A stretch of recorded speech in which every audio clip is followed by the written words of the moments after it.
Hey again.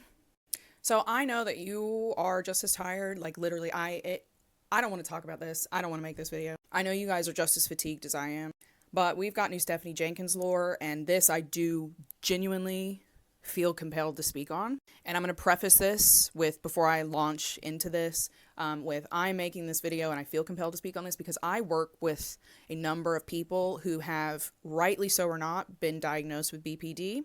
And the way that those people have been treated with that diagnosis, it's completely derailed aspects of their life. It's almost taken their lives in some cases. So we're going to have a little conversation about the new story that Miss Stephanie Jenkins is spinning.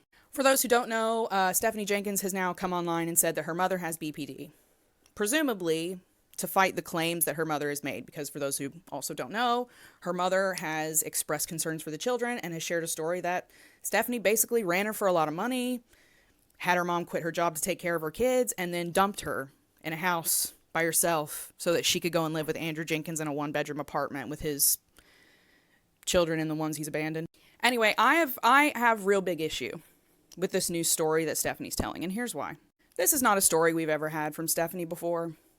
You can go back and watch like all the old videos, and the stuff from her family that's already come out has disputed all the lies that she's told about her family.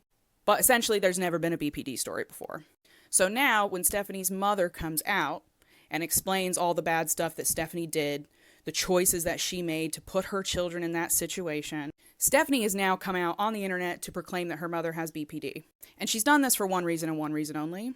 She's trying to discredit her mother, which means she's come on this app and she's decided to say, oh, don't believe that crazy woman. She's crazy. She has BPD.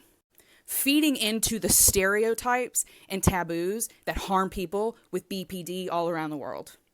Hey, Stephanie, come here for a second. Do you want to quote the misdiagnosis stats on BPD to me? Do you want to tell me what you know about sexism and BPD diagnosis? Ooh, here's a good one, Stephanie. Why don't you tell me about the remission rate? The remission rate of BPD, because a lot of people, a super high number of people, like 70+% of people who are diagnosed with BPD, go into remission of symptoms within 3 to 5 years. So for Stephanie to get on here and call her mother BPD while her mother is trying to share concern for the children, it's not only manipulative. It's like, what is it you guys try to scream about all the time? It's ableist, it creates taboo, and it shows that she doesn't actually know what she's talking about. She has no idea. She has taken a word from the internet to discredit someone who has given us credible evidence that she is a bad mother who has made bad choices to neglect, exploit, and risk and harm her children.